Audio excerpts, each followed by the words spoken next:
Hello everyone, welcome back to my YouTube channel. मेरा नाम है अंकिता शर्मा और मैं आ गई हूँ एक और नए वीडियो के साथ। तो दोस्तों, आज मैं बात करने वाली हूँ ये जो डिफरेंस है एलिमनी और मेंटेनेंस के बीच का, इसके बारे में थोड़ी सी बात करेंगे। आप सब ने जब वो अतुल सुभाष वाला केस हुआ था जहां पे अतुल सुभाष ने सुसाइड कर लिया था क्योंकि वो तंग आ गए थे अपनी वाइफ से, और जो वाइफ ने केसेस चला रखे थे उनके अगेंस्ट कोर्ट में, तो उनका ये कहना था अपने उस वीडियो में, उन्होंने जो वीडियो रिकॉर्ड किया था अपने सुसाइड करने से पहले, कि उनसे इतना अमाउंट जो है वो एज ए मेंटेनेंस मांगा जा रहा है, और जो एलिमनी है उसकी कहानी तो अलग ही है। मतलब जो एलिमनी है वो तो और भी ज्यादा डिमांड की जा रही है। तो क्या ये मेंटेनेंस और एलिमनी दोनों एक चीज है या ये अलग अलग चीज है, और हमारा जो इंडियन लॉ है उसमें इन दोनों टर्म्स को कैसे एक्सप्लेन किया गया है, उसके बारे में थोड़ी सी बात करेंगे। क्योंकि बहुत जरूरी है आपको इस चीज की नॉलेज होना कि मेंटेनेंस क्या चीज है, एलिमनी क्या चीज है, कब मेंटेनेंस दी जाती है, कब एलिमनी दी जाती है। सबने देखा न्यूज में अभी कि अतुल सुभाष के केस के बाद हमने कितने ऐसे मैटर सुन लिए जहां पे लड़के परेशान होकर सुसाइड कर रहे हैं। ये कोई बहुत अच्छी बात नहीं है। आई नो लॉज में थोड़ी सी जो है वो अमेंडमेंट्स होनी जरूरी है, लेकिन इन्हीं लॉज के अंडर भी जो जुडिशरी है वो एक अच्छा काम कर सकती है। ऐसा नहीं है कि जो जजेस हैं उनके पास कोई पावर नहीं है, क्योंकि अब ये जो लॉज हैं जो लड़कियों को अपलिफ्ट करने के लिए बने थे, उनको एम्पावर करने के लिए बने थे, इसका मिसयूज हो रहा है। और ये मिसयूज करने वाली वो लड़कियां नहीं है जो बेचारी आज भी शायद कहीं ना कहीं उन सिचुएशन से जूझ रही हैं जिनके जेन्युइन मैटर्स हैं। ठीक है, जो लड़कियां ज्यादा नहीं पढ़ी लिखी हैं, ज्यादा नहीं जानती हैं, वो लड़कियां नहीं मिसयूज करी। मिसयूज वो लड़कियां कर रही हैं जो पढ़ी लिखी हैं और उनको अच्छे से पता है कि किस तरह से लॉज को मैनिपुलेट किया जा सकता है और कैसे जो सामने वाला बंदा है उसको परेशान किया जा सकता है। राइट, तो यहाँ पे थोड़ी सी चीजें आपको भी समझनी पड़ेंगी। आपको आपके राइट्स के बारे में पता होना बहुत जरूरी है, मैं हमेशा अपनी ये वीडियो में कहती हूँ। तो बात करते हैं कि ये जो मेंटेनेंस और एलिमनी है इसमें डिफरेंस क्या है। तो देखो, इन जनरल सेंस तो जब आपके सामने कोई कहता है ना कि डिवोर्स का मैटर चल रहा है, ठीक है, जज ने मुझे इतना अमाउंट देने के लिए बोल दिया, तो शायद आप उस टर्म को कंफ्यूज भी कर जाओ या आपको वो दोनों सेम ही चीज लगे कि एक फाइनेंशियल सपोर्ट है जो जज की तरफ से ऑर्डर आया कि देना है उस स्पाउस को जो डिमांड कर रहा था। ठीक है, लेकिन इसमें जो डिफरेंस है वो अगर आप थोड़ा सा समझोगे तो जो मेंटेनेंस है वो बेसिकली आपसे ड्यूरिंग शादी, जो आपकी शादी चल रही है उस टाइम पे भी मांगी जा सकती है। एप्लीकेशन को एक स्पाउस मूव कर सकता है कि हाँ, मेरा जो स्पाउस है मैं इसके ऊपर डिपेंडेंट हूं लेकिन ये मुझे खर्चा नहीं देता है, तब भी मेंटेनेंस मांगी जा सकती है। आपकी कोर्ट में डिवोर्स प्रोसीडिंग चल रही है तब भी आपसे मेंटेनेंस मांगी जा सकती है। और जैसे आपको पता है डोमेस्टिक वायलेंस वाले मैटर्स होते हैं, वहां पे भी लड़की जो है वो क्लेम कर देती है कि हाँ मुझे मेंटेनेंस चाहिए इतनी। ठीक है, उसी तरह से आफ्टर डिवोर्स भी आपसे जो है वो मेंटेनेंस मांगी जा सकती है, जहां पे आप मंथली बेसिस पे या फिर 3 महीने में एक पेमेंट आ गई, 4 महीने में एक पेमेंट आ गई, जैसे भी कोर्ट डिसाइड करता है, वो एक तरह से मेंटेनेंस हो गई। जिसमें क्या है कि आपकी जो नीड्स है, मंथली नीड्स हैं आपकी, वो पूरी की जाती है मेंटेनेंस से। आपको जो है वो फाइनेंशियल सपोर्ट प्रोवाइड किया जाता है जिससे आप अपने खर्चे निकालते हो, क्योंकि आप डिपेंड थे अपने स्पाउस पे। अब वहां से जब पैसे नहीं मिल रहे तो आप अपना खर्चा पानी नहीं कर पा रहे हो, उसलिए आपको जो है वो मेंटेनेंस दिलवाई जा रही है। ठीक है, अब आते हैं एलिमनी पे। एलिमनी बेसिकली आपको परमानेंट एलिमनी एक वर्ड है जो कि हिंदू मैरिज एक्ट में भी आपको मिल जाएगा या स्पेशल मैरिज एक्ट में भी आपको मिल जाएगा। तो जो हमारे लॉज हैं इंडिया में उसमें आपको परमानेंट एलिमनी और आपको मेंटेनेंस वर्ड मिलता है। तो परमानेंट एलिमनी का मतलब ही अपने आप में ये है कि एक लम सम में एक अमाउंट डिसाइड किया जाता है, जिसको आप सेटलमेंट अमाउंट भी बोल सकते हो, कि सेटल कर लिया इतने अमाउंट पे कि जो जिस स्पाउस को बोला जा रहा है, जिससे डिमांड की जा रही है, वो स्पाउस जो है वो इतना अमाउंट लम सम में देगा दूसरे स्पाउस को।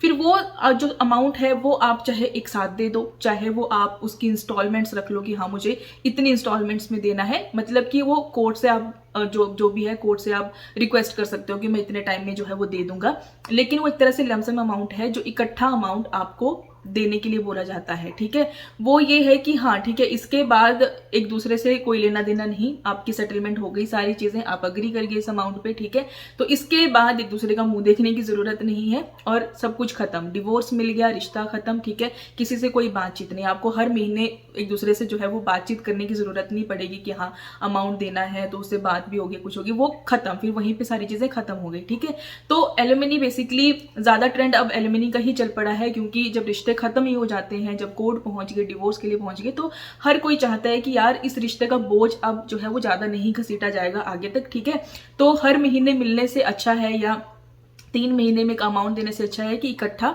जो भी सेटलमेंट अमाउंट वाला है वो दो और बात खत्म करो, ठीक है, रिश्ता खत्म करो, आगे अपना लाइफ में मूव ऑन कर जाओ, ठीक है।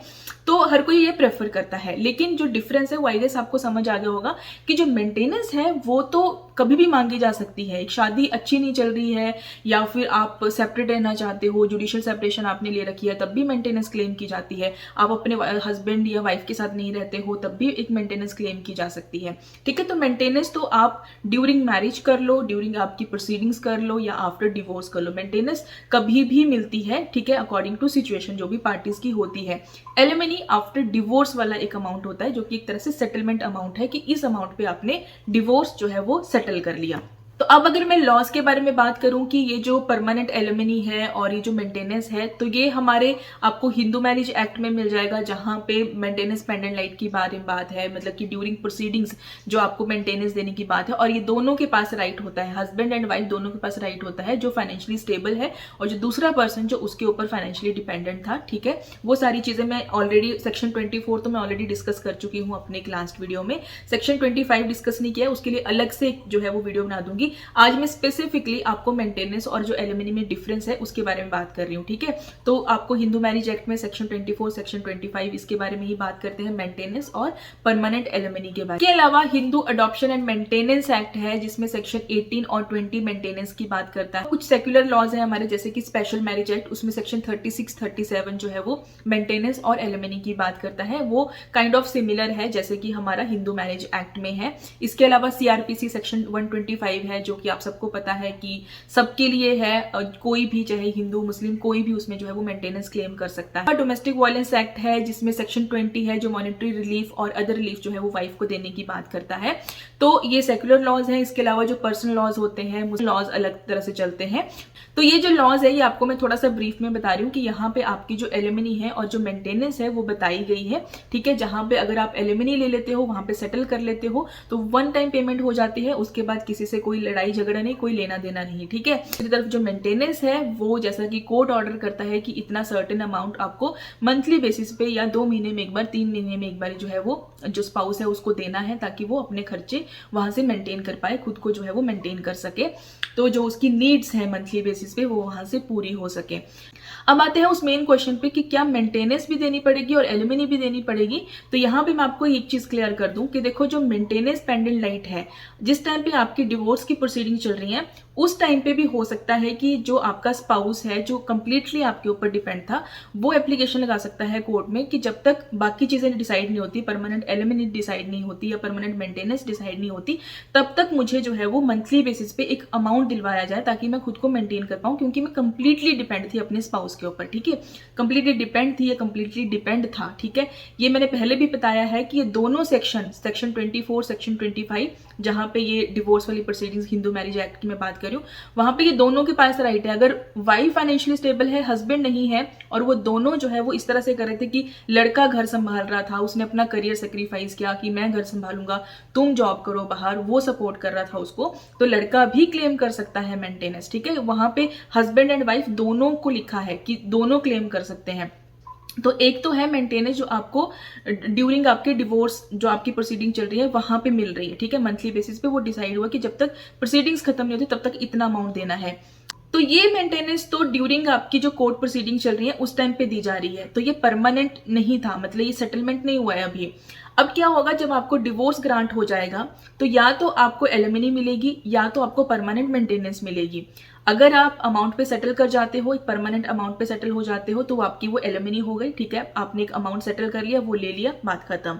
या तो आपको परमानेंट मेंटेनेंस लग जाएगी, ठीक है, अगर कोर्ट को सही लगता है, तो वो एक परमानेंट अमाउंट जो है वो आपका कंटिन्यू चलता रहेगा जब तक कि जो दूसरा स्पाउस है वो दोबारा से एप्लीकेशन ना लगा दे कि उसके सर्कमस्टांसेस चेंज हो गए हैं। तो उसके बाद वो चीजें जो है, जो ऑर्डर होता है वो मॉडिफाई हो जाता है या उसको खत्म कर दिया जाता है, वो फिर बाद की बातें हैं। वो सेक्शन है सेक्शन 25, जिसको मैं बाद में डिस्कस करूंगी कि उसमें क्या लिखा गया है कि कैसे जो अमाउंट है उसको चेंज किया जाता है, उसको बंद कराया जाता है मेंटेनेंस को। अदरवाइज वो चलता रहता है, वो कंटिन्यू रहता है जब तक वो कोर्ट का ऑर्डर है कि हाँ, जब तक भी वो आपके ऊपर डिपेंड है पर्सन, तब तक आप उसको एक जो अमाउंट है वो certain amount as a maintenance दोगे। तो ये है पूरी कहानी मेंटेनेंस और एलिमिनी की। आई होप आपको ये जो पॉइंट्स हैं वो अच्छे से क्लियर हुए होंगे और आपका जो डाउट है एलिमिनी और मेंटेनेंस को लेकर वो भी क्लियर हुआ होगा। दोनों चीजें नहीं होती कि दोनों चीजें, मेंटेनेंस भी पर मंथ जारी है और एक जो अमाउंट है लमसम वो भी दे दिया है, ऐसा नहीं होता। तो आई होप आपको ये चीजें अच्छे से क्लियर हुई होंगी। अगर आपको वीडियो अच्छा लगा है, इस वीडियो का कोई भी पार्ट अच्छा लगा है, तो वीडियो को लाइक करना, शेयर करना, कमेंट करके जरूर जाना आप क्या सोचते हो कि क्या बदलाव होने चाहिए हमारे लॉज में, वो भी मुझे कमेंट करके बताना। मिलती हूँ आपसे नेक्स्ट वीडियो में नए टॉपिक के साथ और आज के लिए बाय बाय।